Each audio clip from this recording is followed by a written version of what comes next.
Olá, boa tarde a todos. Meu nome é Roberta Cervantes, eu sou graduada em nutrição, pós-graduada em nutrição materno-infantil pelo método NutriKids e membro da escola Nutri Mãe e Filho, que é um local especializado na aprendizagem de todo o trabalho relacionado à mãe, gestante, ao bebê, à criança, até a fase da adolescência, tá?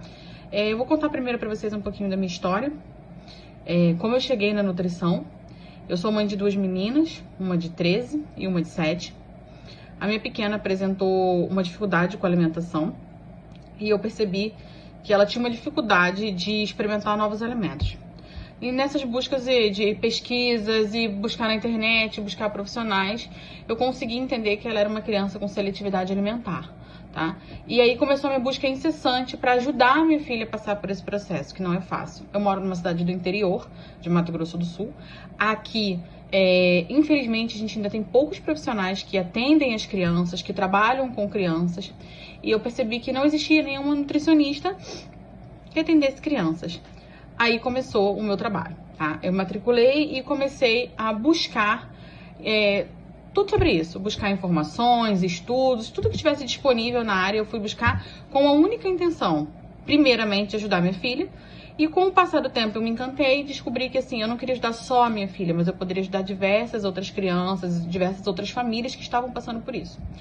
Eu concluí a minha faculdade com um TCC, né, meu trabalho de conclusão de curso falava sobre o TARI, tá? Que é o transtorno alimentar restritivo evitativo, e eu falei especificamente sobre o TARI na primeira infância, tá? Eu fiz uma revisão literária sobre o assunto, existe muito pouco sobre esse assunto já em trabalhos científicos, em revistas científicas. A busca ainda é grande, porém o que a gente tem de científico ainda é muito pouco. Eu dividi aqui com vocês na tela, vocês vão acompanhar os slides aí, eu coloquei até um pouco do trabalho que eu fiz sobre isso, tá? Que é sobre o TARI. E a gente abordou, na verdade, como eu abordei? Eu fiz um estudo baseado no que a gente já tinha, eu fiz um compilado de todas as informações que o mundo científico trouxe sobre essas crianças. Sempre na primeira infância. Primeira infância, eu acredito que alguns aqui já saibam, ela de acordo com o Ministério da Saúde, está caracterizada pelo momento do nascimento de 0 a 6 anos. Essa é a primeira infância, segundo o Ministério da Saúde. E essas crianças, elas acabam sendo extremamente negligenciadas com essa questão, com a justificativa de que é comum a criança não comer nessa fase. É comum, sim, a gente pode falar que sim, existe uma dificuldade, até porque ela está conhecendo o mundo, ela está conhecendo coisas novas, então vão ter coisas que ela vai aceitar e vai ter coisas que não vai aceitar. Mas quando isso se torna uma dificuldade grande, isso gera problemas, a gente está falando de fato de um transtorno. Como eu disse anteriormente, é um transtorno que ainda é pouco falado, mas se a gente parar para observar ao nosso redor, tem muitos casos, são diversos casos, tá? A introdução do meu trabalho explica exatamente o que é o TARI, como ele é caracterizado, tá? De vez em quando eu vou olhar um pouquinho para a tela aqui embaixo para poder acompanhar com vocês sobre o que eu tô falando e a gente ia passando os slides e acompanhando ao mesmo tempo, tá? O TARI, a característica do TARI principal é a restrição seletiva de alimentos. O que é isso? Ele escolhe apenas um grupo de alimentos e aquele grupo ele vai consumir, exclusivamente aquele grupo. Existem pacientes com TARI, crianças com TARI, que têm um grupo maior de alimentos, que são de 20 a 30 alimentos diferentes, somente aqueles. E existem crianças extremamente restritivas, que são aquelas que consomem até 10 alimentos diferentes no máximo. Em geral, eles têm um padrão, são alimentos com uma textura parecida, ou com uma coloração parecida, com um sabor parecido, com um cheiro parecido, tá? Ou seja, a gente já identificou o primeiro padrão sobre isso aí, tá? O estudo que eu fiz, ele visou contribuir de alguma forma para quem precisa dessas informações, porque a gente tem pouco, então ela tá espalhada. O que a gente tem estava muito espalhado. Então eu fiz uma revisão literária para trazer pra gente tudo que é de mais moderno. Eu procurei informações somente do ano de 2010 para cá, que é quando de fato começaram a ver estudos buscando um diagnóstico, uma definição mais clássica e característica para o TARI, tá? Então, assim, não trouxe coisa mais anterior, até porque antes de 2010 eu achei muito pouca coisa sobre o assunto, foi bastante complicado, tá?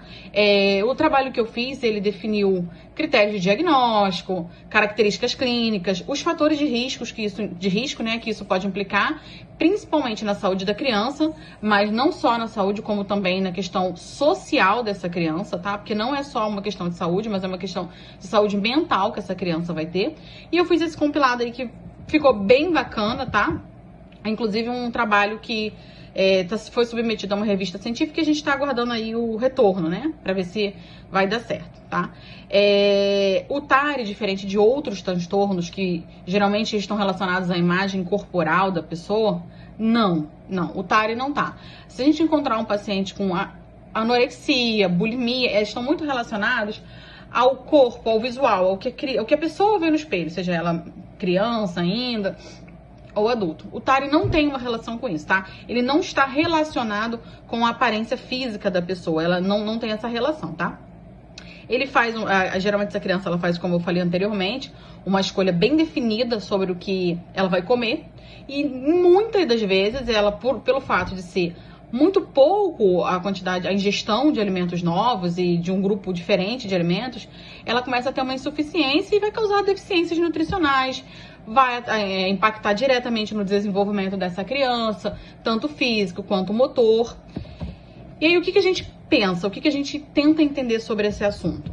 Tá, se eu tenho uma criança que ela tem um TARI, a gente já conseguiu identificar isso, o que eu preciso fazer? Eu preciso o quê? Eu preciso trazer essa criança para o meu consultório, mas não só comigo. Eu preciso dividir o meu trabalho. Um profissional só hoje não consegue acompanhar e ajudar a criança e a família a passar por esse processo, que não é um processo simples, tá? Então, o que eu pude perceber é que, assim, há sim uma necessidade de uma equipe multidisciplinar para atender essa criança, para ajudar essa criança a passar por esse problema. Quem são os profissionais envolvidos? O nutricionista, que vai trabalhar com a terapia alimentar, o médico pediatra, obviamente. Nós precisamos de um fonoaudiólogo, porque muitas das vezes essas crianças elas têm um problema que está relacionado à textura dos alimentos, então o fonoaudiólogo ajuda muito a gente observar se existe algo físico que dificulte, tá? A gente vai procurar um odontopediatra. O odontopediatra faz parte muito importante, ele vai fazer toda a avaliação da cavidade oral dessa criança. A gente precisa de um terapeuta ocupacional, tá? Ele é papel fundamental, de um psicólogo. Então, assim, a gente consegue perceber que não é só um profissional que vai trabalhar no atendimento dessa criança, tá? E, de preferência, o que a gente vai falar? Eu percebi que existe uma diferença, eu percebi que o meu filho está desenvolvendo uma seletividade fora do comum. Ah, mas o que é fora do comum? Fora do comum bom, é normal meu filho rejeitar um alimento, não é normal meu filho rejeitar um grande grupo de alimentos. Então, nesse momento, a intervenção precoce, ela é importante. Por quê? Porque quanto mais cedo a gente vai intervir na saúde, nesse transtorno, na verdade, né? Mais facilidade a gente vai ter de atender essa criança, entender o que ela tá passando, o momento que ela tá passando e ajudá-la, tá? Aí agora eu vou falar um pouquinho para vocês sobre os fatores de risco, tá? Alguns estudos trazem pra gente a informação que a genética desempenha um grande papel, tá, na predisposição ao TARI. Aí você vai me perguntar, como? Como assim? Em geral, foi observado que crianças que desenvolveram TARI têm sempre na família alguém com um transtorno bastante parecido. Então, assim, vamos lá. Meu filho tem TARI. Vamos observar como foi a vida alimentar desse pai, dessa mãe, desse irmão. Então, assim, às vezes é algo que é genético, tá? Então, assim, existe esse fator de risco? Existe. Genético? Existe, tá? Quais são as implicações nutricionais e de saúde que a gente vai encontrar numa criança com TARI, tá? Ele obviamente, como a gente tem uma diminuição do consumo de nutrientes importantes, de vitamina, obviamente ele vai atrapalhar, comprometer o desenvolvimento neuropsicomotor, função cognitiva, desenvolvimento motor e comportamento dessa criança, tá? O TARI, ele aumenta gradativamente, ele aumenta significativamente, na verdade, o risco de complicações sérias de saúde, como anemia, fraqueza, problemas cardíacos, problemas gastrointestinais. Por isso a necessidade da gente ter uma equipe multidisciplinar acompanhando essa criança, ajudando ela a passar por isso, tá?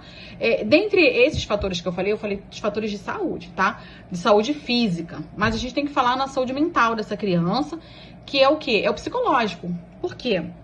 Você vai falar pra mim, Roberto, essa criança é feliz? Não. Eu não vou dizer que ela é uma criança infeliz, tá? Mas ela muitas das vezes sente essa dificuldade que ela tem de socializar, porque assim, a hora da alimentação é um momento em que a gente socializa. Alimentar muito é socializar, é sentar à mesa, é bater um papo, é conversar. E a criança que não consegue, porque essas crianças em geral, elas têm uma dificuldade inclusive de se sentar à mesa com outras pessoas, de estar num ambiente onde tem um alimento que ela não consegue consumir. Então essa criança ela vai ter um afastamento do núcleo social, às vezes da família, dos amigos na escola, e isso impacta de forma absurda no psicológico dessa criança, tá? Não, e eu digo mais, não é só no psicológico dessa criança, mas no psicológico do contexto geral, da família. Porque o que acontece? Em geral, a pessoa não está acostumada, os pais não esperavam essa situação e são pegos totalmente de surpresa. Essa criança começa a apresentar esse transtorno, né? E aí, ao apresentar isso, ela começa a ter dificuldade para se alimentar. Ela, no momento de saída dos pais, vamos ao restaurante, vamos a uma festa, ela vai ter uma dificuldade. Infelizmente, a parte externa, as pessoas que não fazem parte dessa família, por ser leigas, por não saberem exatamente do que se trata, são pessoas que vão taxar essa criança de... É uma criança fresca, é uma criança que, ela precisa ser forçada. E isso gera o quê para a família? Estresse. Porque se você sai com seus filhos e você não consegue sentar-se à mesa, comer, conversar, gera um estresse. Até porque quando essa criança ela se vê obrigada a estar naquele ambiente, ela diversas vezes apresenta crises de nervoso, crises de raiva, crises de estresse e, consequentemente, ela vai afetar a família inteira, porque todo mundo nessa família vai ficar estressado com a situação. Então, quando a gente fala num transtorno desse tipo, principalmente na primeira infância, que é um momento que você não consegue se desvencilhar, é porque a gente acostuma... Vamos pensar aqui. Um jovem, um adulto que sofre de um transtorno como uma anorexia. Ele passa pelos problemas sociais, sim, ele tem uma dificuldade, sim, só que ele responde por si. Então é mais fácil para ele, muitas das vezes, até esconder, negligenciar esse transtorno que ele tem. Agora, quando é uma criança, ela não consegue, porque ela está no núcleo da família. Então a família vai observar. E aí gera um problema o quê? Um problema que já é da família inteira agora, porque se eu não consigo sair, eu não consigo sentar para comer, o meu filho não come o que todo mundo come, aquilo aí gera uma briga entre o pai, entre a mãe. Então, assim, quando a gente fala de TARI, a gente não fala do tratamento só dessa criança, a gente vai falar do tratamento dessa família, porque esse pai e essa mãe, elas precisam entender o diagnóstico e precisam mais do que entender, eles precisam de apoio, eles precisam de que alguém segure na mão deles e diga, a gente tá aqui, a gente vai passar por isso. E sempre é importante falar que a gente não pode nunca dizer para esse pai e para essa mãe, olha, em tanto tempo seu filho vai estar voltando a comer, em tanto tempo a gente vai ter uma solução para o problema. Porque não é assim. Quando a gente fala de um transtorno que pode estar envolvido questões genéticas, questões psicossociais, questões psicológicas, questões emocionais e às vezes questões físicas, a gente não consegue fechar para esse pai, para essa mãe, para esse cuidador, de que de alguma forma a gente vai resolver num prazo X de tempo. Então a gente vai falar sempre que é um processo que a gente não sabe quanto tempo vai demorar, tá? Eu posso dizer para você que a gente vai conseguir um paciente de TARI ter uma evolução em pelo menos 1 ano de terapia. E quando a gente fala em terapia, a gente não fala só da terapia com o terapeuta, com o psicólogo, mas da terapia nutricional com o nutricionista, da terapia com o psicopedagogo. Toda essa gama de profissionais vai ajudar essa criança, vai ajudar essa família a passar por esse problema, tá?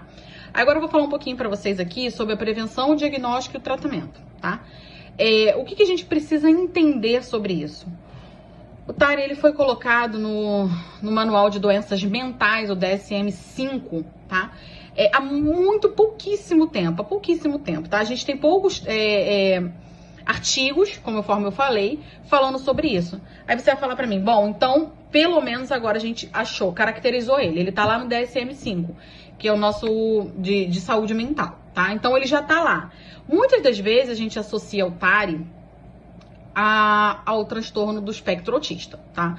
Por quê? Porque geralmente pacientes com transtorno do espectro autista são pacientes que também desenvolvem o TARI. Aí você vai me perguntar, é regra? É via de regra? Não, não é via de regra. A gente vai encontrar pacientes que têm apenas o TARI com sintoma. Mas a gente vai encontrar muitos pacientes que fazem parte do espectro autista, que são pacientes que a gente consegue visualizar esse tipo de transtorno. Então, assim, dá pra gente fechar, bater o martelo e falar, não, todo paciente que tem TARI é autista. Não, a gente não pode fechar. É uma lacuna muito grande pra gente falar em fechar, é isso ou é aquilo. Não. Existe muita controvérsia sobre esse assunto, tá? Porque, assim, existe uma ambiguidade grande na classificação do TARI, entre diferenciar entre o transtorno e a seletividade alimentar, que é normal nessa faixa etária, tá? Então, o TARI é um transtorno que essa criança tá passando ou é uma seletividade normal para a idade? Existe hoje uma falta de evidências científicas sólidas. E quando eu falo em evidências científicas, a gente está falando de estudos científicos, grupos a serem estudados. Não existe, a gente tem muito pouco na literatura falando sobre isso. Então, assim, hoje eu busco fazer um trabalho, eu ainda estou fazendo esse trabalho, pretendo que em breve a gente consiga publicar, sobre essa questão. Estudos reais, com crianças reais. Hoje não existe isso, a gente não consegue falar sobre isso. Então, assim, o que eu sugiro? Você vai me perguntar, Roberta, falando do TARI, o que você sugere? Eu sugiro, em primeiro lugar, paciência para esses pais, paciência com essa criança que está passando por esse problema. Esses são os pontos principais. E disposição, vontade de fazer acontecer. É difícil? É uma condição extremamente complexa. Hoje em dia a gente consegue observar que ela despertou um grande interesse, tá, na comunidade científica de profissionais da saúde. Existe uma busca maior, tá, para descobrir, para entender, para a gente poder bater o martelo e falar, ó, é isso, ou não é isso. Então, baseada nessa situação toda, o que a gente vai pensar? Equipe multidisciplinar, tratamento precoce, muita paciência com essa criança e buscar ajudá-la. Como que a gente vai ajudar? Equipe multidisciplinar, em primeiro lugar, paciência, acolhimento para essa criança, acolhimento para essa família e buscar ajuda. Se essa criança já estiver frequentando um ambiente escolar, então a gente precisa incluir a escola nesse processo também, tá? Porque, mas o meu filho não come na escola, ele não tá, nesse período ele tá na escola, mas ele não come lá e eu separo o lanchinho dele, então ele leva pra escola somente o que ele quer. Beleza, bacana, a gente não vai precisar fazer ele passar por esse processo lá na escola, mas a escola tem que estar ciente, a escola tem que fazer parte desse processo. Como que a escola vai fazer parte desse processo? De diversas maneiras diferentes. Porque a introdução, quando ela acontece de forma leve, de forma agradável para essa criança, ela pode se tornar até mais fácil. Por exemplo, eu recebo alguns pacientes que, mas o meu filho comigo, ele tem uma restrição muito maior do que quando ele tá com os amiguinhos no piquenique. Porque ele está junto de outras crianças, o ambiente é diferente, a relação com aquelas pessoas são diferentes do que com os pais. E óbvio que a gente sabe que com os pais existe uma outra questão, tem a questão emocional, tem o vínculo, tem o afeto. Então, assim, essa criança vai ter uma relação diferente. Por isso que a gente fala em equipe multidisciplinar. Porque essa criança, no momento que ela tiver com a terapeuta dela, ela vai ter uma postura com a psicóloga, com o psicopedagogo, com a fono, com o odontopediatra, com o próprio pediatra e até mesmo na escola. Eu tenho pacientes hoje que a mãe falava, não come nada. No dia que ia ter uma atividade com comida na escola, não vou mandar meu filho para essa atividade porque ele vai sofrer, porque ele não consegue comer. Não, a gente vai mandar, essa criança vai ser inserida. Ela vai ser obrigada a participar? Ela vai ser obrigada a comer? Não, ela não vai ser obrigada, mas vai fazer parte do momento, até que aquilo ali desmistifique para ela, até que aquele momento seja algo comum para ela, que ela consiga entender. Hoje, existem diversos tipos de terapias, tá? E a gente tem que entender que a terapia nem sempre tá ligada necessariamente ao fato de eu vou levar meu filho num lugar, ele vai sentar e alguém vai ensiná-lo a comer. Não. A gente vai ensinar ele a entender que a comida é necessidade para vários aspectos da nossa vida, tá? Então, assim, o que a gente pode tirar do TARI? É algo recente. Os estudos, na verdade, são recentes, tá? Porque se a gente olhar para trás, hoje, você vai lembrar que lá na sua infância, pelo menos, você conheceu alguém que era tido como o chato do grupo, o chato da sala, aquele que não come nada, que ele só come o que a mãe dele faz, ele só come isso e isso. Sim, só que ele estava ali. Ninguém estava vendo ele. Existia uma subnotificação dessas crianças. Elas estavam vivendo ali, mas ninguém estava dando a devida importância que essa criança precisa. Hoje, graças ao avanço, graças a novas pesquisas, a gente consegue entender que isso existe. A gente consegue trazer essa criança pra gente, a gente consegue ajudar essa criança e fazê-la passar por esse período que não é fácil, mas ela é perfeitamente passável se a gente tá com uma equipe bacana para atender a gente. Por isso que eu volto a dizer, eu bato muito nessa tecla com meus pacientes, eu bato muito nessa tecla com as pessoas que eu conheço, até que não são meus pacientes, tá? Que me buscam, que me mandam mensagem no direct do meu Instagram, que questionam, que pedem ajuda. Vai passar. Não vai passar hoje. Não adianta você entender que essa criança ela vai entrar no atendimento com você hoje e que amanhã ela vai ter uma solução. Então é importante a gente deixar isso muito claro para os pais, que é um processo longo, é um processo multidisciplinar, mas é um processo que existe e que exige, além de paciência e determinação, que os pais façam parte dele, porque não é fácil. Então, assim, você vai me perguntar, recebi essa criança, eu como nutricionista, eu como odontopediatra, eu como fono, eu vou acolher essa família, tá? Eu vou acolher e eu vou ajudá-la a passar por esse processo. Como? Dividindo o meu trabalho. Dividindo com outros colegas profissionais que precisam fazer parte desse trabalho. Algumas pessoas, algumas crianças que eu recebo, elas vieram encaminhadas do SUS. Em geral, ela tem essa dificuldade, ela vai nas consultas com o pediatra ou com o clínico, né? Ou até com a enfermeira no posto de saúde. E ela não ganha peso, ela não tem um desenvolvimento cognitivo legal.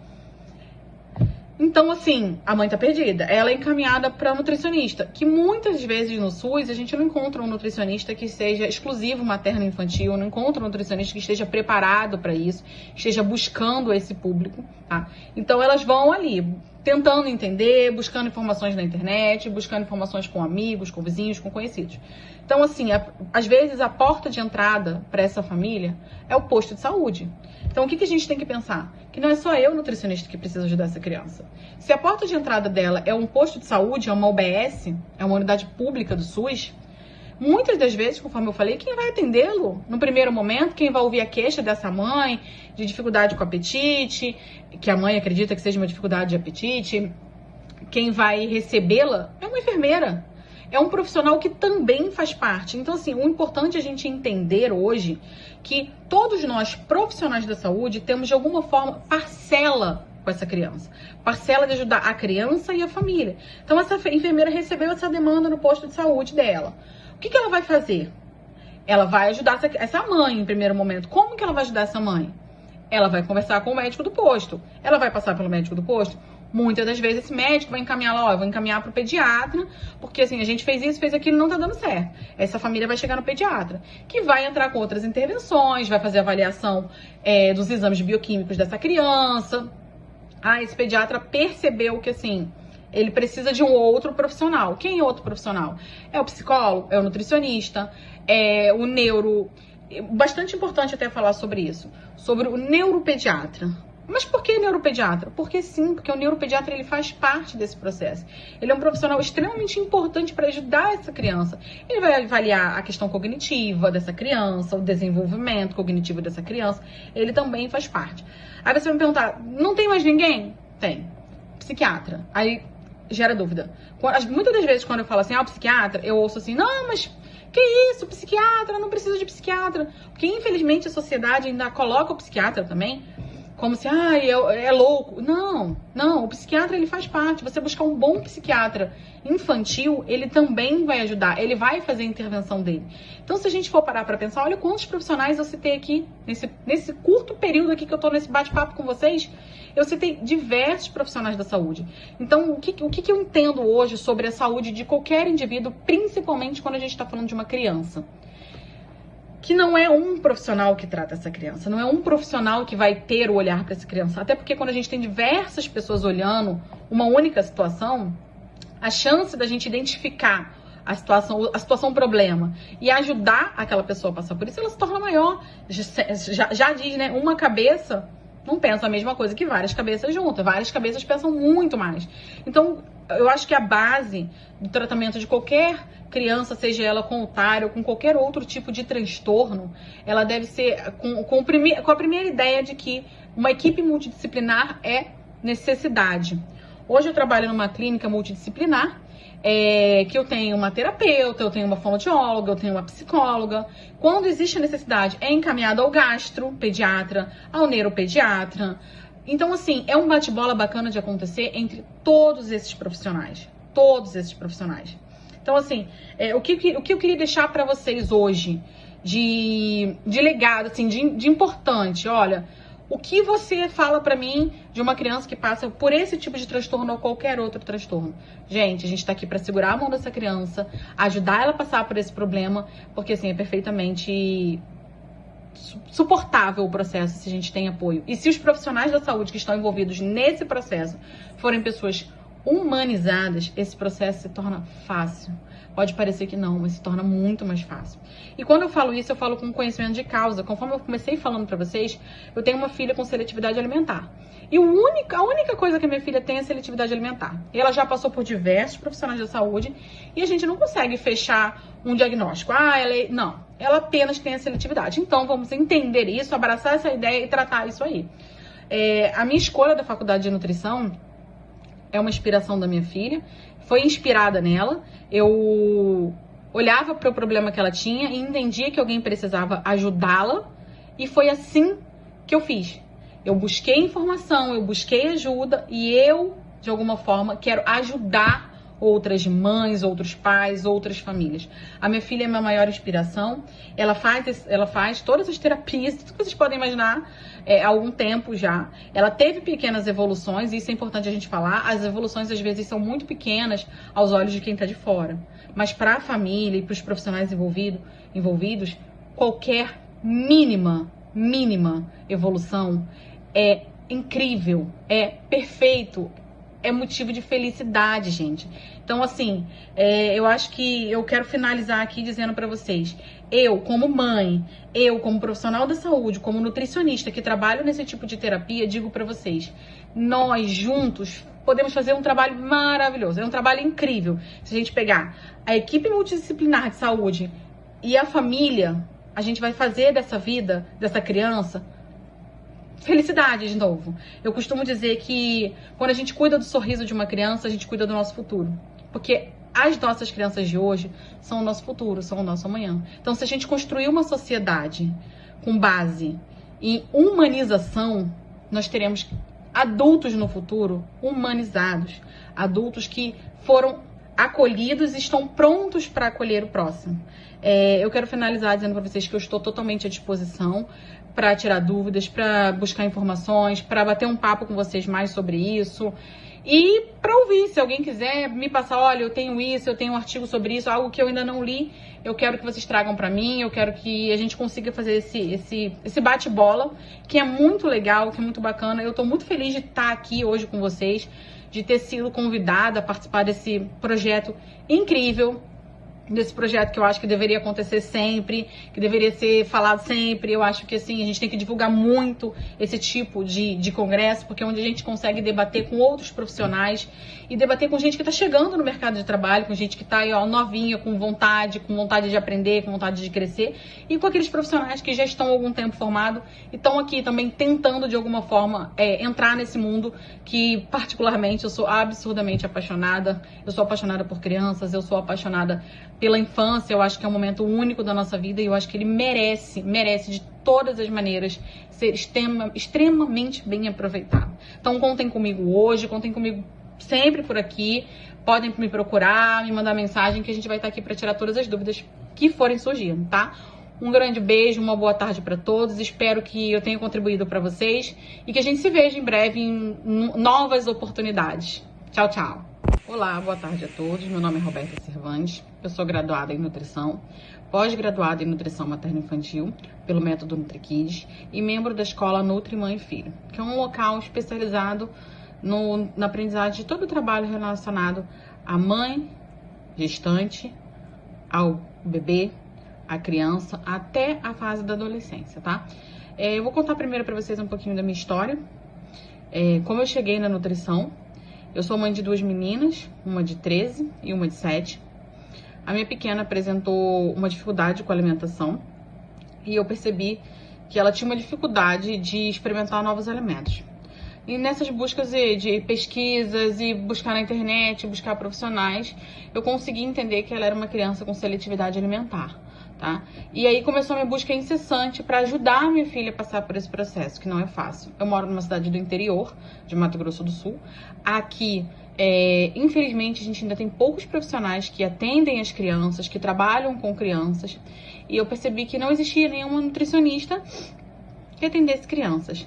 Aí começou o meu trabalho, tá? Eu matriculei e comecei a buscar tudo sobre isso. Buscar informações, estudos, tudo que estivesse disponível na área eu fui buscar com a única intenção, primeiramente, de ajudar minha filha. E com o passar do tempo eu me encantei e descobri que assim, eu não queria ajudar só a minha filha, mas eu poderia ajudar diversas outras crianças, diversas outras famílias que estavam passando por isso. Eu concluí a minha faculdade com um TCC, né, meu trabalho de conclusão de curso falava sobre o TARI, tá? Que é o transtorno alimentar restritivo evitativo. E eu falei especificamente sobre o TARI na primeira infância, tá? Eu fiz uma revisão literária sobre o assunto.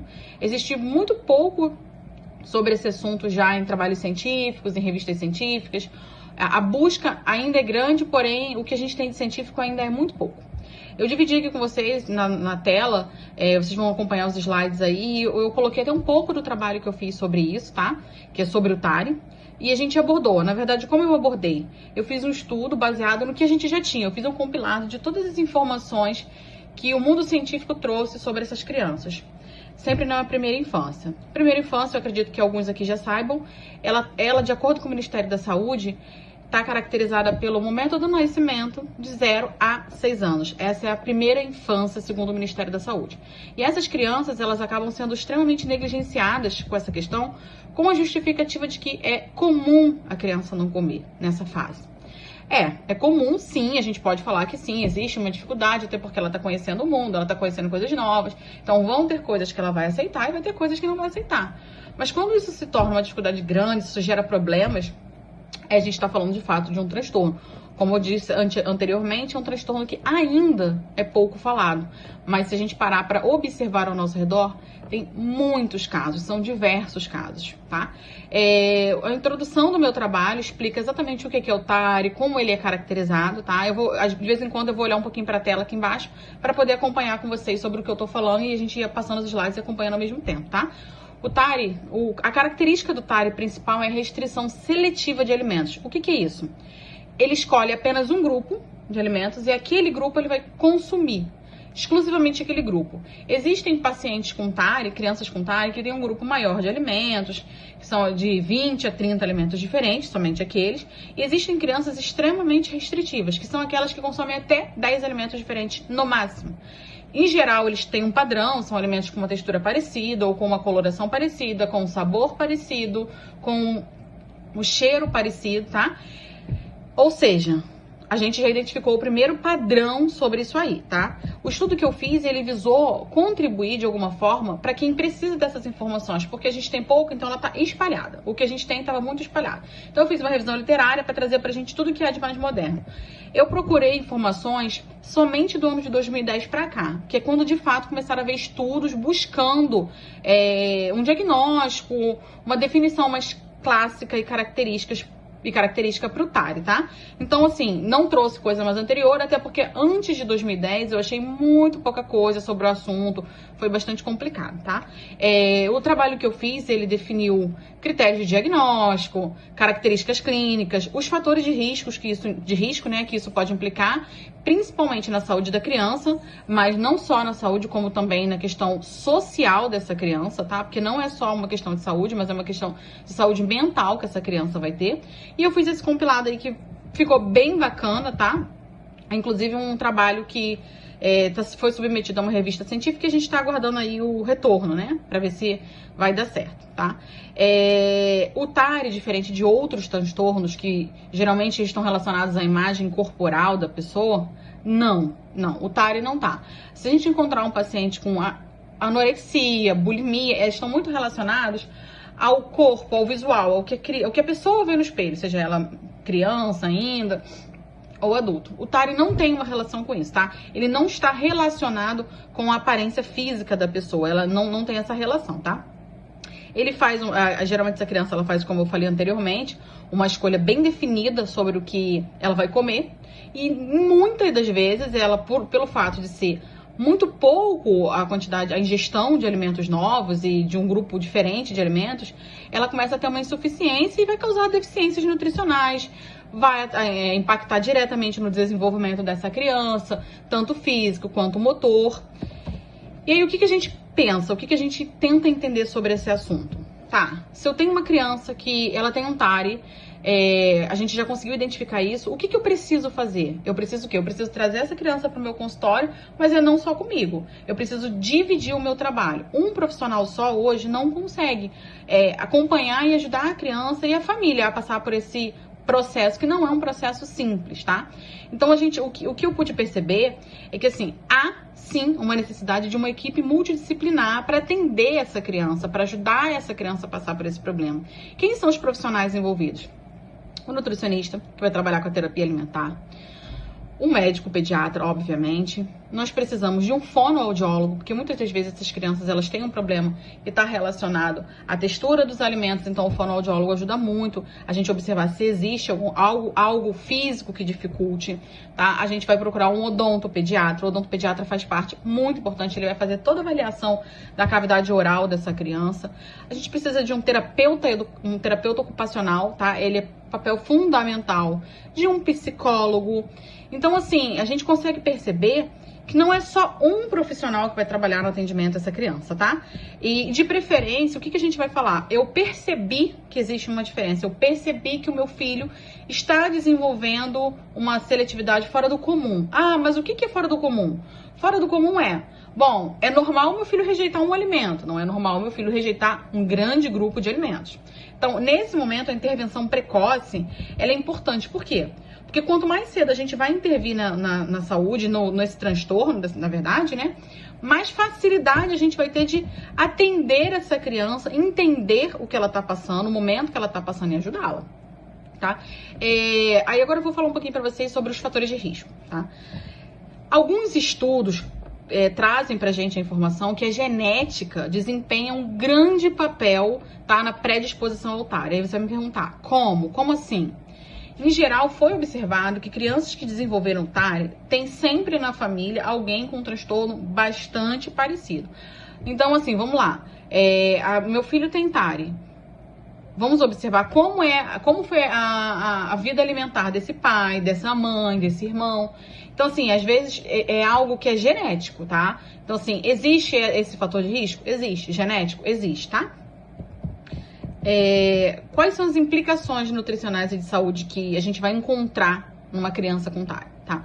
Ele obviamente, como a gente tem uma diminuição do consumo de nutrientes importantes, de vitamina, obviamente ele vai atrapalhar, comprometer o desenvolvimento neuropsicomotor, função cognitiva, desenvolvimento motor e comportamento dessa criança, tá?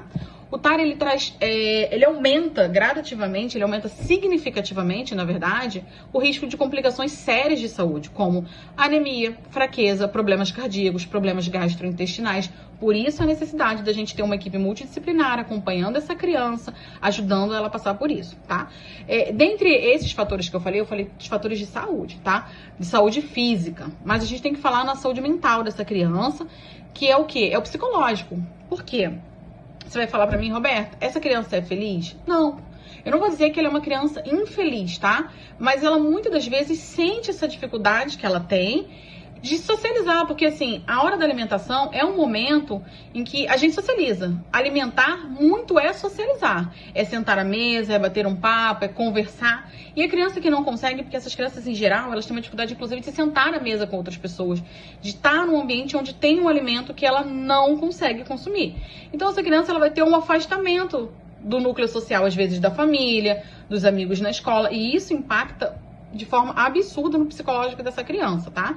E eu digo mais, não é só no psicológico dessa criança, mas no psicológico do contexto geral, da família. Porque o que acontece? Em geral, a pessoa não está acostumada, os pais não esperavam essa situação e são pegos totalmente de surpresa. Essa criança começa a apresentar esse transtorno, né? E aí, ao apresentar isso, ela começa a ter dificuldade para se alimentar. Ela não, no momento de saída dos pais, vamos ao restaurante, vamos a uma festa, ela vai ter uma dificuldade. Infelizmente, a parte externa, as pessoas que não fazem parte dessa família, por ser leigas, por não saberem exatamente do que se trata, são pessoas que vão taxar essa criança de... É uma criança fresca, é uma criança que, ela precisa ser forçada. E isso gera o quê para a família? Estresse.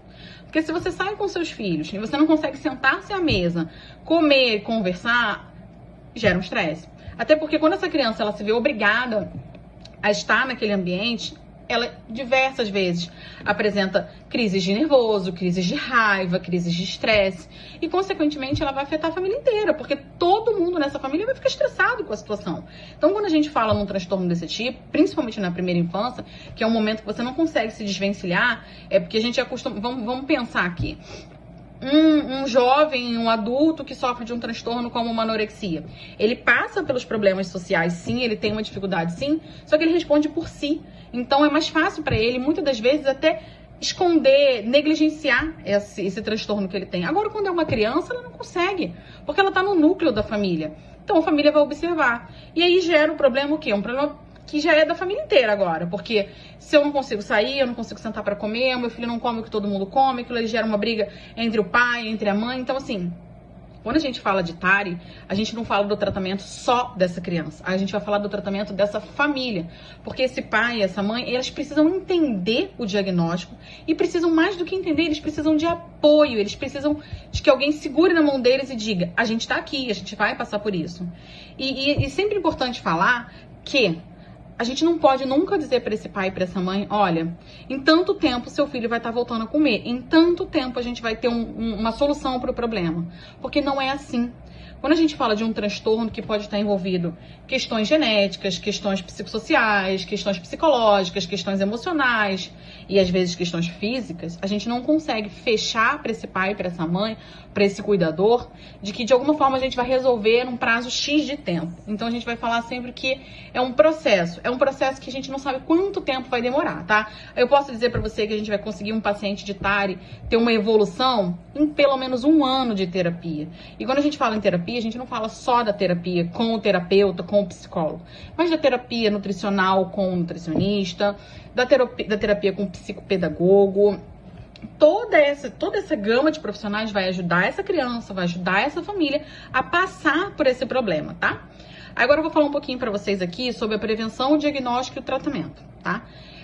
O que a gente precisa entender sobre isso?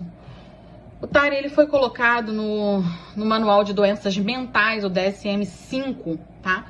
Há pouquíssimo tempo, tá? A gente tem poucos artigos, conforme eu falei, falando sobre isso. Aí você vai falar pra mim, bom, então, pelo menos agora a gente caracterizou ele tá lá no DSM-5, que é o nosso de saúde mental, tá? Então ele já tá lá. Muitas das vezes a gente associa o TARI ao transtorno do espectro autista, tá? Por quê? Porque geralmente pacientes com transtorno do espectro autista são pacientes que também desenvolvem o TARI. Aí você vai me perguntar, é regra? É via de regra? Não, não é via de regra. A gente vai encontrar pacientes que têm apenas o TARI como sintoma. Mas a gente vai encontrar muitos pacientes que fazem parte do espectro autista, que são pacientes que a gente consegue visualizar esse tipo de transtorno. Então, assim, dá pra gente fechar, bater o martelo e falar, não, todo paciente que tem TARI é autista. Não, a gente não pode fechar. É uma lacuna muito grande pra gente falar em fechar, é isso ou é aquilo. Não. Existe muita controvérsia sobre esse assunto, tá? Porque, assim, existe uma ambiguidade grande na classificação do TARI, entre diferenciar entre o transtorno e a seletividade alimentar, que é normal nessa faixa etária, tá? Então, o TARI é um transtorno que essa criança tá passando ou é uma seletividade normal para a idade? Existe hoje uma falta de evidências científicas sólidas. E quando eu falo em evidências científicas, a gente está falando de estudos científicos, grupos a serem estudados. Não existe, a gente tem muito pouco na literatura falando sobre isso. Então, assim, hoje eu busco fazer um trabalho, eu ainda estou fazendo esse trabalho, pretendo que em breve a gente consiga publicar, sobre essa questão. Estudos reais, com crianças reais. Hoje não existe isso, a gente não consegue falar sobre isso. Então, assim, o que eu sugiro? Você vai me perguntar, Roberta, falando do TARI, o que você sugere? Eu sugiro, em primeiro lugar, paciência para esses pais, paciência com essa criança que está passando por esse problema. Esses são os pontos principais. E disposição, vontade de fazer acontecer. É difícil? É uma condição extremamente complexa. Hoje em dia a gente consegue observar que ela despertou um grande interesse, tá, na comunidade científica de profissionais da saúde. Existe uma busca maior, tá, para descobrir, para entender, para a gente poder bater o martelo e falar, ó, é isso, ou não é isso. Então, baseada nessa situação toda, o que a gente vai pensar? Equipe multidisciplinar, tratamento precoce, muita paciência com essa criança e buscar ajudá-la. Como que a gente vai ajudar? Equipe multidisciplinar, em primeiro lugar, paciência, acolhimento para essa criança, acolhimento para essa família e buscar ajuda. Se essa criança já estiver frequentando um ambiente escolar, então a gente precisa incluir a escola nesse processo também, tá? Porque, mas o meu filho não come na escola, ele não tá, nesse período ele tá na escola, mas ele não come lá e eu separo o lanchinho dele, então ele leva pra escola somente o que ele quer. Beleza, bacana, a gente não vai precisar fazer ele passar por esse processo lá na escola, mas a escola tem que estar ciente, a escola tem que fazer parte desse processo. Como que a escola vai fazer parte desse processo? De diversas maneiras diferentes. Porque a introdução, quando ela acontece de forma leve, de forma agradável para essa criança, ela pode se tornar até mais fácil. Por exemplo, eu recebo alguns pacientes que, mas o meu filho comigo, ele tem uma restrição muito maior do que quando ele tá com os amiguinhos no piquenique. Porque ele está junto de outras crianças, o ambiente é diferente, a relação com aquelas pessoas são diferentes do que com os pais. E óbvio que a gente sabe que com os pais existe uma outra questão, tem a questão emocional, tem o vínculo, tem o afeto. Então, assim, essa criança vai ter uma relação diferente. Por isso que a gente fala em equipe multidisciplinar. Porque essa criança, no momento que ela tiver com a terapeuta dela, ela vai ter uma postura com a psicóloga, com o psicopedagogo, com a fono, com o odontopediatra, com o próprio pediatra e até mesmo na escola. Eu tenho pacientes hoje que a mãe falava, não come nada. No dia que ia ter uma atividade com comida na escola, não vou mandar meu filho para essa atividade porque ele vai sofrer, porque ele não consegue comer. Não, a gente vai mandar, essa criança vai ser inserida. Ela vai ser obrigada a participar? Ela vai ser obrigada a comer? Não, ela não vai ser obrigada, mas vai fazer parte do momento, até que aquilo ali desmistifique para ela, até que aquele momento seja algo comum para ela, que ela consiga entender. Hoje, existem diversos tipos de terapias, tá? E a gente tem que entender que a terapia nem sempre tá ligada necessariamente ao fato de eu vou levar meu filho num lugar, ele vai sentar e alguém vai ensiná-lo a comer. Não. A gente vai ensinar ele a entender que a comida é necessidade para vários aspectos da nossa vida, tá? Então, assim, o que a gente pode tirar do TARI? É algo recente. Os estudos, na verdade, são recentes, tá? Porque se a gente olhar para trás, hoje, você vai lembrar que lá na sua infância, pelo menos, você conheceu alguém que era tido como o chato do grupo, o chato da sala, aquele que não come nada, que ele só come o que a mãe dele faz, ele só come isso e isso. Sim, só que ele tava ali. Ninguém tava vendo ele. Existia uma subnotificação dessas crianças. Elas estavam vivendo ali, mas ninguém estava dando a devida importância que essa criança precisa. Hoje, graças ao avanço, graças a novas pesquisas, a gente consegue entender que isso existe. A gente consegue trazer essa criança pra gente, a gente consegue ajudar essa criança e fazê-la passar por esse período que não é fácil, mas ela é perfeitamente passável se a gente está com uma equipe bacana para atender a gente. Por isso que eu volto a dizer, eu bato muito nessa tecla com meus pacientes, eu bato muito nessa tecla com as pessoas que eu conheço, até que não são meus pacientes, tá? Que me buscam, que me mandam mensagem no direct do meu Instagram, que questionam, que pedem ajuda. Vai passar. Não vai passar hoje. Não adianta você entender que essa criança ela vai entrar no atendimento com você hoje e que amanhã ela vai ter uma solução. Então é importante a gente deixar isso muito claro para os pais, que é um processo longo, é um processo multidisciplinar, mas é um processo que existe e que exige, além de paciência e determinação, que os pais façam parte dele, porque não é fácil. Então, assim, você vai me perguntar, recebi essa criança, Eu como nutricionista, eu como odontopediatra, eu como fono, eu vou acolher essa família, tá? Eu vou acolher e eu vou ajudá-la a passar por esse processo. Como? Dividindo o meu trabalho. Dividindo com outros colegas profissionais que precisam fazer parte desse trabalho. Algumas pessoas, algumas crianças que eu recebo, elas vieram encaminhadas do SUS.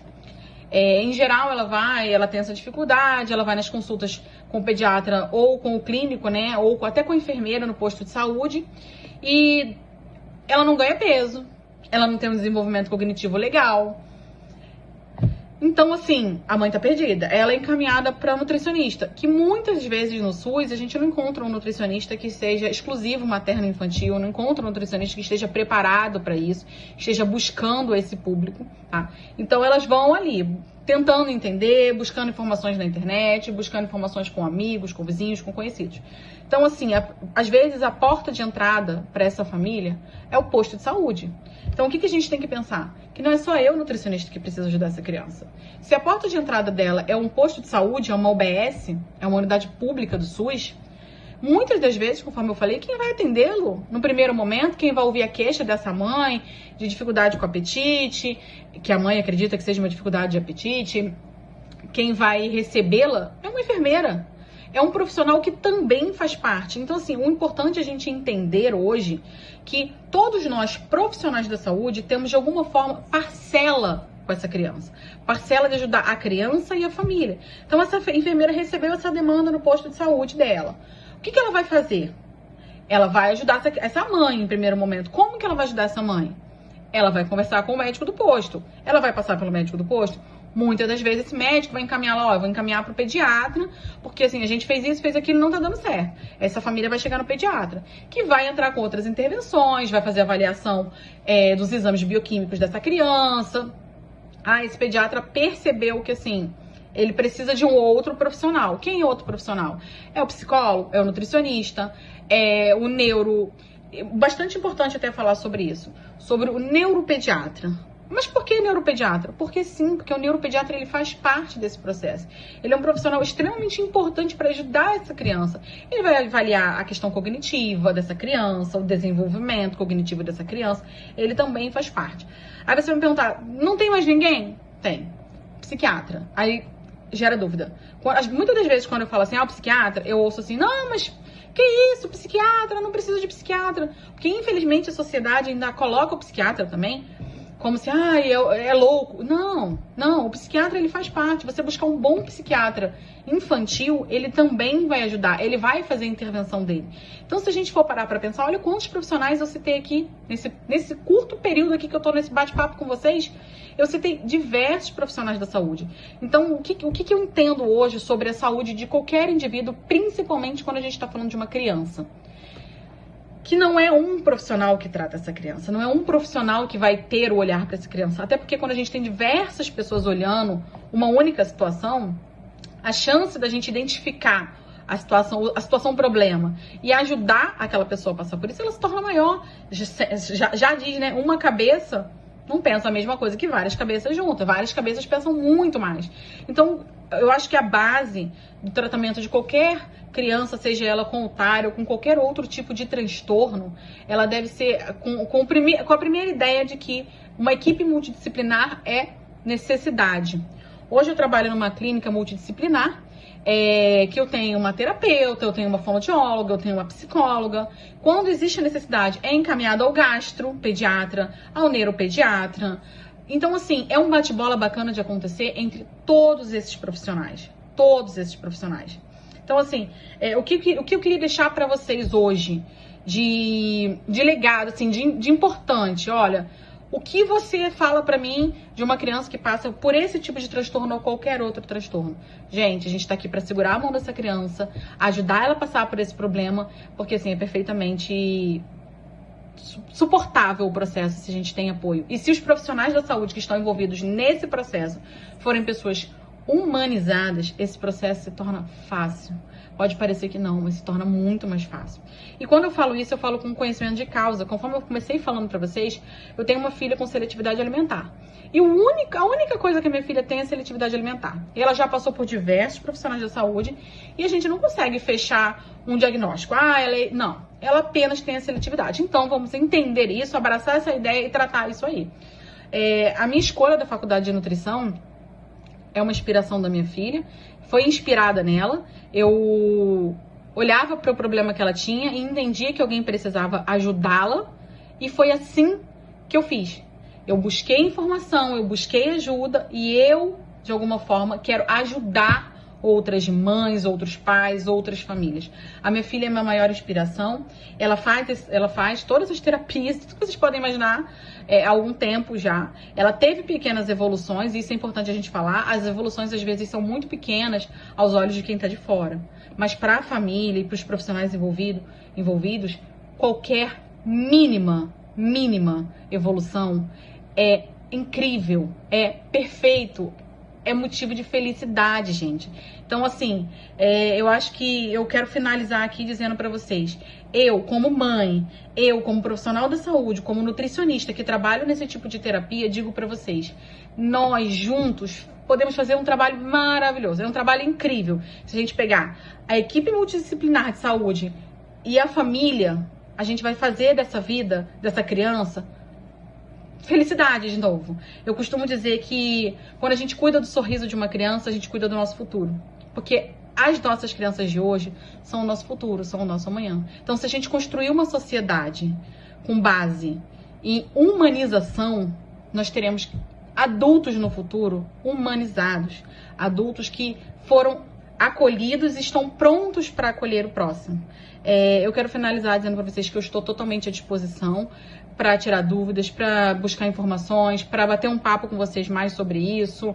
E para ouvir, se alguém quiser me passar, olha, eu tenho isso, eu tenho um artigo sobre isso, algo que eu ainda não li, eu quero que vocês tragam para mim, eu quero que a gente consiga fazer esse bate-bola, que é muito legal, que é muito bacana. Eu estou muito feliz de estar aqui hoje com vocês, de ter sido convidada a participar desse projeto incrível, desse projeto que eu acho que deveria acontecer sempre, que deveria ser falado sempre. Eu acho que, assim, a gente tem que divulgar muito esse tipo de congresso, porque é onde a gente consegue debater com outros profissionais e debater com gente que está chegando no mercado de trabalho, com gente que está aí, ó, novinha, com vontade de aprender, com vontade de crescer, e com aqueles profissionais que já estão há algum tempo formados e estão aqui também tentando, de alguma forma, entrar nesse mundo que, particularmente, eu sou absurdamente apaixonada. Eu sou apaixonada por crianças, eu sou apaixonada pela infância. Eu acho que é um momento único da nossa vida e eu acho que ele merece de todas as maneiras ser extremamente bem aproveitado. Então contem comigo hoje, contem comigo sempre por aqui. Podem me procurar, me mandar mensagem, que a gente vai estar aqui para tirar todas as dúvidas que forem surgindo, tá? Um grande beijo, uma boa tarde para todos. Espero que eu tenha contribuído para vocês e que a gente se veja em breve em novas oportunidades. Tchau, tchau. Olá, boa tarde a todos. Meu nome é Roberta Cervantes. Eu sou graduada em nutrição, pós-graduada em nutrição materno-infantil pelo método NutriKids e membro da escola Nutri Mãe e Filho, que é um local especializado na aprendizagem de todo o trabalho relacionado à mãe, gestante, ao bebê, à criança, até a fase da adolescência, tá? Eu vou contar primeiro para vocês um pouquinho da minha história, como eu cheguei na nutrição. Eu sou mãe de 2 meninas, uma de 13 e uma de 7. A minha pequena apresentou uma dificuldade com a alimentação e eu percebi que ela tinha uma dificuldade de experimentar novos alimentos. E nessas buscas de pesquisas e buscar na internet, buscar profissionais, eu consegui entender que ela era uma criança com seletividade alimentar, tá? E aí começou a minha busca incessante para ajudar a minha filha a passar por esse processo, que não é fácil. Eu moro numa cidade do interior, de Mato Grosso do Sul. Aqui, infelizmente, a gente ainda tem poucos profissionais que atendem as crianças, que trabalham com crianças. E eu percebi que não existia nenhuma nutricionista que atendesse crianças. Aí começou o meu trabalho, tá? Eu matriculei e comecei a buscar tudo sobre isso. Buscar informações, estudos, tudo que estivesse disponível na área eu fui buscar com a única intenção, primeiramente, de ajudar minha filha E com o passar do tempo eu me encantei e descobri que assim, eu não queria ajudar só a minha filha, mas eu poderia ajudar diversas outras crianças, diversas outras famílias que estavam passando por isso. Eu concluí a minha faculdade com um TCC, né, meu trabalho de conclusão de curso falava sobre o TARI, tá? Que é o transtorno alimentar restritivo evitativo, e eu falei especificamente sobre o TARI na primeira infância, tá? Eu fiz uma revisão literária sobre o assunto, existe muito pouco sobre esse assunto já em trabalhos científicos, em revistas científicas. A busca ainda é grande, porém o que a gente tem de científico ainda é muito pouco. Eu dividi aqui com vocês na tela, vocês vão acompanhar os slides aí, eu coloquei até um pouco do trabalho que eu fiz sobre isso, tá? Que é sobre o TARI. E a gente abordou, na verdade, como eu abordei? Eu fiz um estudo baseado no que a gente já tinha, eu fiz um compilado de todas as informações que o mundo científico trouxe sobre essas crianças. Sempre na primeira infância. Primeira infância, eu acredito que alguns aqui já saibam, ela de acordo com o Ministério da Saúde, está caracterizada pelo momento do nascimento de 0 a 6 anos. Essa é a primeira infância, segundo o Ministério da Saúde. E essas crianças, elas acabam sendo extremamente negligenciadas com essa questão, com a justificativa de que é comum a criança não comer nessa fase. É comum, sim, a gente pode falar que sim, existe uma dificuldade, até porque ela está conhecendo o mundo, ela está conhecendo coisas novas, então vão ter coisas que ela vai aceitar e vai ter coisas que não vai aceitar. Mas quando isso se torna uma dificuldade grande, isso gera problemas, a gente está falando de fato de um transtorno. Como eu disse anteriormente, é um transtorno que ainda é pouco falado, mas se a gente parar para observar ao nosso redor, tem muitos casos, são diversos casos, tá? A introdução do meu trabalho explica exatamente o que é o TARI, como ele é caracterizado, tá? De vez em quando eu vou olhar um pouquinho para a tela aqui embaixo para poder acompanhar com vocês sobre o que eu tô falando e a gente ia passando os slides e acompanhando ao mesmo tempo, tá? O TARI, a característica do TARI principal é a restrição seletiva de alimentos. O que é isso? Ele escolhe apenas um grupo de alimentos e aquele grupo ele vai consumir, exclusivamente aquele grupo. Existem pacientes com TARI, crianças com TARI, que têm um grupo maior de alimentos, que são de 20 a 30 alimentos diferentes, somente aqueles. E existem crianças extremamente restritivas, que são aquelas que consomem até 10 alimentos diferentes no máximo. Em geral, eles têm um padrão, são alimentos com uma textura parecida, ou com uma coloração parecida, com um sabor parecido, com um cheiro parecido, tá? Ou seja, a gente já identificou o primeiro padrão sobre isso aí, tá? O estudo que eu fiz, ele visou contribuir de alguma forma para quem precisa dessas informações, porque a gente tem pouco, então ela tá espalhada. O que a gente tem estava muito espalhado. Então eu fiz uma revisão literária para trazer pra gente tudo que é de mais moderno. Eu procurei informações somente do ano de 2010 para cá, que é quando de fato começaram a ver estudos buscando um diagnóstico, uma definição mais clássica e característica para o TARI, tá? Então, assim, não trouxe coisa mais anterior, até porque antes de 2010 eu achei muito pouca coisa sobre o assunto, foi bastante complicado, tá? O trabalho que eu fiz, ele definiu critérios de diagnóstico, características clínicas, os fatores de risco, né, que isso pode implicar, principalmente na saúde da criança, mas não só na saúde, como também na questão social dessa criança, tá? Porque não é só uma questão de saúde, mas é uma questão de saúde mental que essa criança vai ter. E eu fiz esse compilado aí que ficou bem bacana, tá? Inclusive um trabalho que foi submetido a uma revista científica e a gente tá aguardando aí o retorno, né? Pra ver se vai dar certo, tá? O TARI, diferente de outros transtornos que geralmente estão relacionados à imagem corporal da pessoa, não, o TARI não tá. Se a gente encontrar um paciente com anorexia, bulimia, eles estão muito relacionados ao corpo, ao visual, ao que a pessoa vê no espelho, seja ela criança ainda ou adulto. O TARI não tem uma relação com isso, tá? Ele não está relacionado com a aparência física da pessoa, ela não tem essa relação, tá? Ele faz, geralmente essa criança, ela faz, como eu falei anteriormente, uma escolha bem definida sobre o que ela vai comer. E muitas das vezes, ela, pelo fato de ser muito pouco a ingestão de alimentos novos e de um grupo diferente de alimentos, ela começa a ter uma insuficiência e vai causar deficiências nutricionais, vai impactar diretamente no desenvolvimento dessa criança, tanto físico quanto motor. E aí, o que a gente pensa? O que a gente tenta entender sobre esse assunto? Tá, se eu tenho uma criança que ela tem um TARI, a gente já conseguiu identificar isso, o que eu preciso fazer? Eu preciso o quê? Eu preciso trazer essa criança para o meu consultório, mas não só comigo. Eu preciso dividir o meu trabalho. Um profissional só hoje não consegue acompanhar e ajudar a criança e a família a passar por esse processo que não é um processo simples, tá? Então, o que eu pude perceber é que, assim, há sim uma necessidade de uma equipe multidisciplinar para atender essa criança, para ajudar essa criança a passar por esse problema. Quem são os profissionais envolvidos? O nutricionista, que vai trabalhar com a terapia alimentar, o médico pediatra, obviamente. Nós precisamos de um fonoaudiólogo, porque muitas das vezes essas crianças elas têm um problema que está relacionado à textura dos alimentos, então o fonoaudiólogo ajuda muito a gente observar se existe algo físico que dificulte, tá? A gente vai procurar um odontopediatra. O odontopediatra faz parte muito importante, ele vai fazer toda a avaliação da cavidade oral dessa criança. A gente precisa de um terapeuta ocupacional, tá? Ele é papel fundamental de um psicólogo. Então, assim, a gente consegue perceber que não é só um profissional que vai trabalhar no atendimento dessa criança, tá? E, de preferência, o que a gente vai falar? Eu percebi que existe uma diferença. Eu percebi que o meu filho está desenvolvendo uma seletividade fora do comum. Ah, mas o que é fora do comum? Fora do comum bom, é normal meu filho rejeitar um alimento. Não é normal meu filho rejeitar um grande grupo de alimentos. Então, nesse momento, a intervenção precoce, ela é importante. Por quê? Porque quanto mais cedo a gente vai intervir na saúde, nesse transtorno, na verdade, né? Mais facilidade a gente vai ter de atender essa criança, entender o que ela tá passando, o momento que ela tá passando e ajudá-la, tá? Aí agora eu vou falar um pouquinho para vocês sobre os fatores de risco, tá? Alguns estudos trazem pra gente a informação que a genética desempenha um grande papel, tá, na predisposição ao TARI. Aí você vai me perguntar, como? Como assim?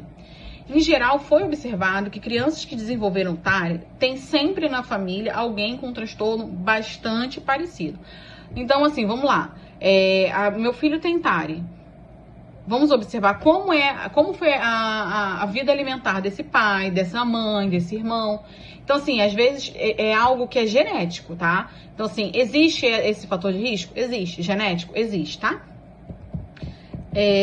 Quais são as implicações nutricionais e de saúde que a gente vai encontrar numa criança com TARI, tá? Ele obviamente, como a gente tem uma diminuição do consumo de nutrientes importantes, de vitamina, obviamente ele vai atrapalhar, comprometer o desenvolvimento neuropsicomotor, função cognitiva, desenvolvimento motor e comportamento dessa criança, tá? O TARI, ele aumenta gradativamente, ele aumenta significativamente, na verdade, o risco de complicações sérias de saúde, como anemia, fraqueza, problemas cardíacos, problemas gastrointestinais. Por isso a necessidade da gente ter uma equipe multidisciplinar acompanhando essa criança, ajudando ela a passar por isso, tá? Dentre esses fatores que eu falei dos fatores de saúde, tá? De saúde física. Mas a gente tem que falar na saúde mental dessa criança, que é o quê? É o psicológico. Por quê? Você vai falar pra mim, Roberto, essa criança é feliz? Não. Eu não vou dizer que ela é uma criança infeliz, tá? Mas ela muitas das vezes sente essa dificuldade que ela tem de socializar, porque assim, a hora da alimentação é um momento em que a gente socializa. Alimentar muito é socializar. É sentar à mesa, é bater um papo, é conversar. E a criança que não consegue, porque essas crianças em geral, elas têm uma dificuldade inclusive de se sentar à mesa com outras pessoas, de estar num ambiente onde tem um alimento que ela não consegue consumir. Então essa criança ela vai ter um afastamento do núcleo social, às vezes da família, dos amigos na escola, e isso impacta de forma absurda no psicológico dessa criança, tá? E eu digo mais, não é só no psicológico dessa criança, mas no psicológico do contexto geral, da família. Porque o que acontece? Em geral, a pessoa não está acostumada, os pais não esperavam essa situação e são pegos totalmente de surpresa. Essa criança começa a apresentar esse transtorno, né? E aí, ao apresentar isso, ela começa a ter dificuldade para se alimentar. Ela, no momento de saída dos pais, vamos ao restaurante, vamos a uma festa, ela vai ter uma dificuldade. Infelizmente, a parte externa, as pessoas que não fazem parte dessa família, por ser leigas, por não saberem exatamente do que se trata, são pessoas que vão taxar essa criança de... É uma criança fresca, é uma criança que, ela precisa ser forçada. E isso gera o quê para a família? Estresse. Porque se você sai com seus filhos e você não consegue sentar-se à mesa, comer, conversar, gera um estresse. Até porque quando essa criança ela se vê obrigada a estar naquele ambiente, ela diversas vezes apresenta crises de nervoso, crises de raiva, crises de estresse e, consequentemente, ela vai afetar a família inteira, porque todo mundo nessa família vai ficar estressado com a situação. Então, quando a gente fala num transtorno desse tipo, principalmente na primeira infância, que é um momento que você não consegue se desvencilhar, é porque a gente acostuma... Vamos pensar aqui. Um jovem, um adulto que sofre de um transtorno como uma anorexia, ele passa pelos problemas sociais, sim, ele tem uma dificuldade, sim, só que ele responde por si. Então é mais fácil para ele, muitas das vezes, até esconder, negligenciar esse transtorno que ele tem. Agora, quando é uma criança, ela não consegue, porque ela está no núcleo da família. Então a família vai observar. E aí gera um problema o quê? Um problema que já é da família inteira agora, porque se eu não consigo sair, eu não consigo sentar para comer, o meu filho não come o que todo mundo come, aquilo aí gera uma briga entre o pai, entre a mãe. Então, assim, quando a gente fala de TARI, a gente não fala do tratamento só dessa criança, a gente vai falar do tratamento dessa família, porque esse pai e essa mãe, elas precisam entender o diagnóstico e precisam, mais do que entender, eles precisam de apoio, eles precisam de que alguém segure na mão deles e diga, a gente tá aqui, a gente vai passar por isso. E sempre é importante falar que a gente não pode nunca dizer para esse pai e para essa mãe, olha, em tanto tempo seu filho vai estar voltando a comer, em tanto tempo a gente vai ter uma solução para o problema, porque não é assim. Quando a gente fala de um transtorno que pode estar envolvido questões genéticas, questões psicossociais, questões psicológicas, questões emocionais e às vezes questões físicas, a gente não consegue fechar para esse pai, para essa mãe, para esse cuidador, de que de alguma forma a gente vai resolver num prazo X de tempo. Então a gente vai falar sempre que é um processo que a gente não sabe quanto tempo vai demorar, tá? Eu posso dizer para você que a gente vai conseguir um paciente de TARI ter uma evolução em pelo menos 1 ano de terapia. E quando a gente fala em terapia, a gente não fala só da terapia com o terapeuta, com o psicólogo, mas da terapia nutricional com o nutricionista, da terapia com o psicopedagogo. Toda essa gama de profissionais vai ajudar essa criança, vai ajudar essa família a passar por esse problema, tá? Agora eu vou falar um pouquinho para vocês aqui sobre a prevenção, o diagnóstico e o tratamento, tá? O que a gente precisa entender sobre isso? O TARI, ele foi colocado no Manual de Doenças Mentais, o DSM-5, tá? Há pouquíssimo tempo, tá? A gente tem poucos artigos, conforme eu falei, falando sobre isso. Aí você vai falar pra mim, bom, então, pelo menos agora a gente achou, caracterizou ele tá lá no DSM-5, que é o nosso de saúde mental, tá? Então ele já tá lá. Muitas das vezes a gente associa o TARI ao transtorno do espectro autista, tá? Por quê? Porque geralmente pacientes com transtorno do espectro autista são pacientes que também desenvolvem o TARI. Aí você vai me perguntar, é regra? É via de regra? Não, não é via de regra. A gente vai encontrar pacientes que têm apenas o TARI com sintoma. Mas a gente vai encontrar muitos pacientes que fazem parte do espectro autista, que são pacientes que a gente consegue visualizar esse tipo de transtorno. Então, assim, dá pra gente fechar, bater o martelo e falar, não, todo paciente que tem TARI é autista. Não, a gente não pode fechar.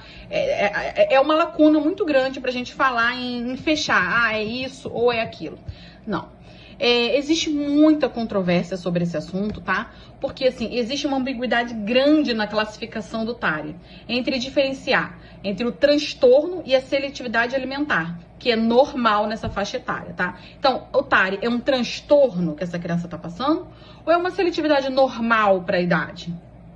Existe hoje uma falta de evidências científicas sólidas. E quando eu falo em evidências científicas, a gente está falando de estudos científicos, grupos a serem estudados. Não existe, a gente tem muito pouco na literatura falando sobre isso. Então, assim, hoje eu busco fazer um trabalho, eu ainda estou fazendo esse trabalho, pretendo que em breve a gente consiga publicar, sobre essa questão. Estudos reais, com crianças reais. Hoje não existe isso, a gente não consegue falar sobre isso. Então, assim, o que eu sugiro? Você vai me perguntar, Roberta, falando do TARI, o que você sugere? Eu sugiro, em primeiro lugar, paciência para esses pais, paciência com essa criança que está passando por esse problema. Esses são os pontos principais. E disposição, vontade de fazer acontecer. É difícil? É uma condição extremamente complexa. Hoje em dia a gente consegue observar que ela despertou um grande interesse, tá, na comunidade científica de profissionais da saúde. Existe uma busca maior, tá, para descobrir, para entender, para a gente poder bater o martelo e falar, ó, é isso, ou não, não é isso. Então, baseada nessa situação toda, o que a gente vai pensar? Equipe multidisciplinar, tratamento precoce, muita paciência com essa criança e buscar ajudá-la.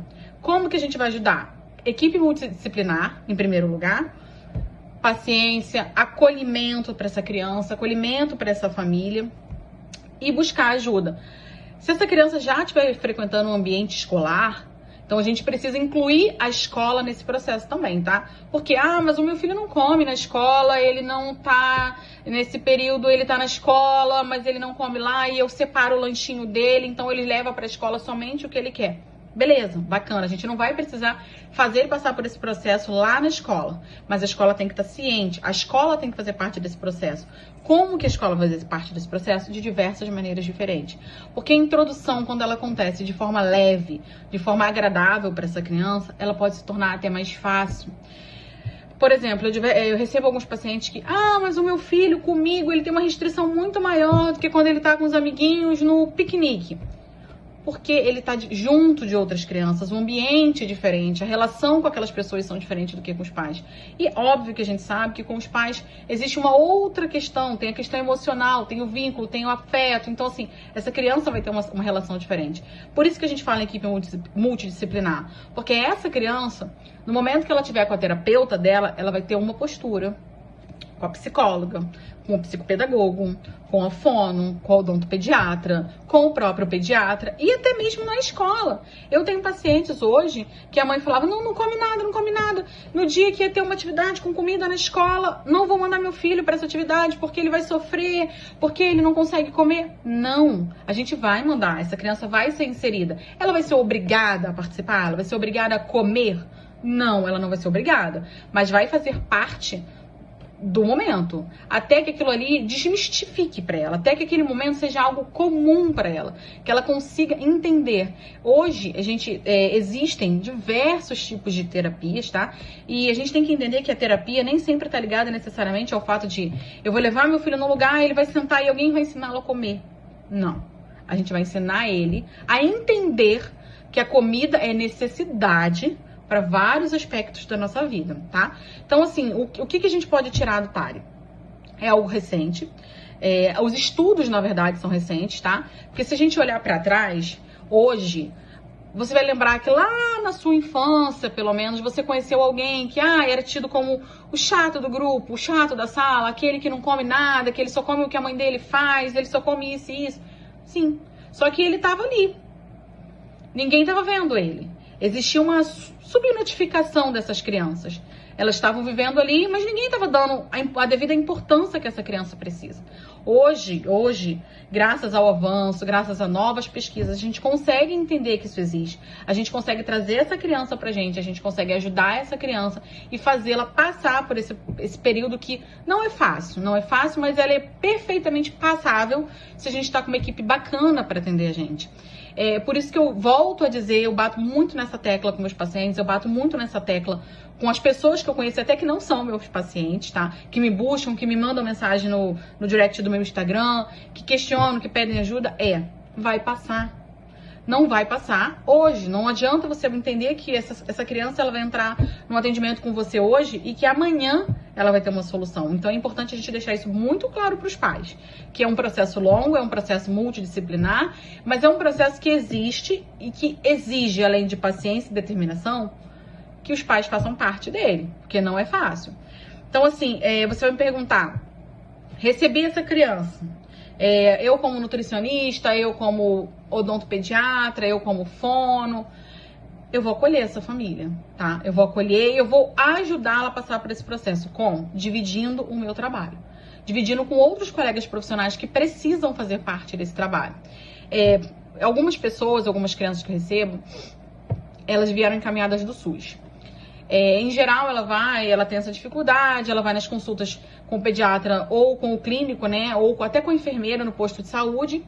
E ela não ganha peso, ela não tem um desenvolvimento cognitivo legal. Então, assim, a mãe tá perdida. Ela é encaminhada para nutricionista, que muitas vezes no SUS a gente não encontra um nutricionista que seja exclusivo materno-infantil, não encontra um nutricionista que esteja preparado para isso, esteja buscando esse público, tá? Então, elas vão ali tentando entender, buscando informações na internet, buscando informações com amigos, com vizinhos, com conhecidos.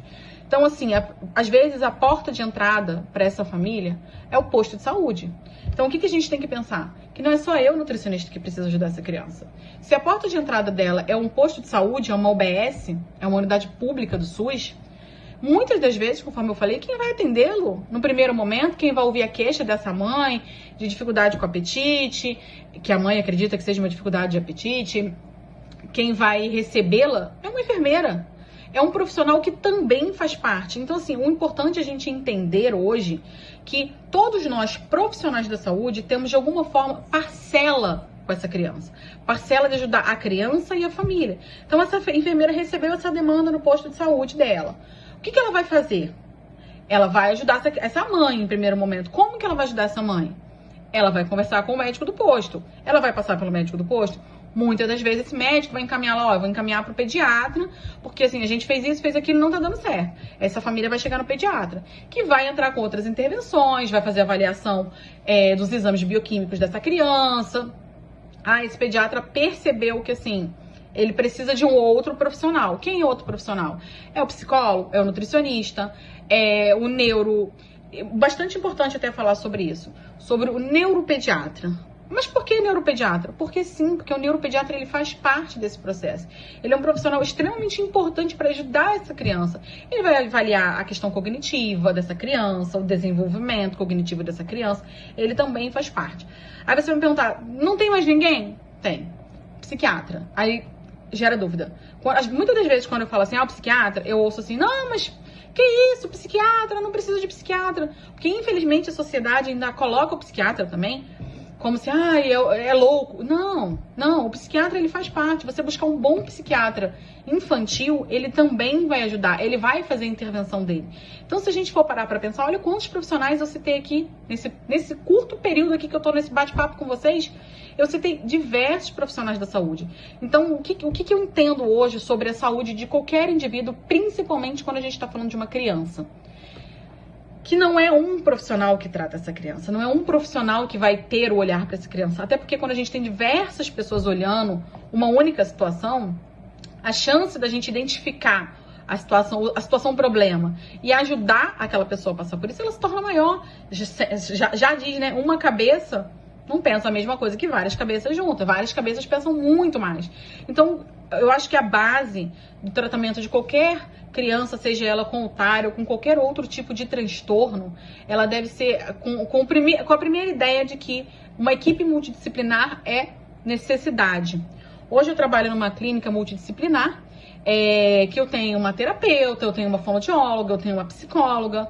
Quando existe a necessidade, é encaminhado ao gastropediatra, ao neuropediatra. Então, assim, é um bate-bola bacana de acontecer entre todos esses profissionais. Todos esses profissionais. Então, assim, o que eu queria deixar para vocês hoje de legado, assim, de importante, olha... O que você fala pra mim de uma criança que passa por esse tipo de transtorno ou qualquer outro transtorno? Gente, a gente tá aqui pra segurar a mão dessa criança, ajudar ela a passar por esse problema, porque assim, é perfeitamente suportável o processo se a gente tem apoio. E se os profissionais da saúde que estão envolvidos nesse processo forem pessoas humanizadas, esse processo se torna fácil. Pode parecer que não, mas se torna muito mais fácil. E quando eu falo isso, eu falo com conhecimento de causa. Conforme eu comecei falando pra vocês, eu tenho uma filha com seletividade alimentar. E a única coisa que a minha filha tem é seletividade alimentar. E ela já passou por diversos profissionais da saúde e a gente não consegue fechar um diagnóstico. Não, ela apenas tem a seletividade. Então, vamos entender isso, abraçar essa ideia e tratar isso aí. A minha escolha da faculdade de nutrição é uma inspiração da minha filha.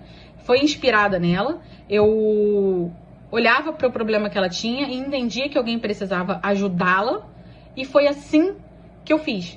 Eu busquei informação, eu busquei ajuda e eu, de alguma forma, quero ajudar outras mães, outros pais, outras famílias. A minha filha é a minha maior inspiração.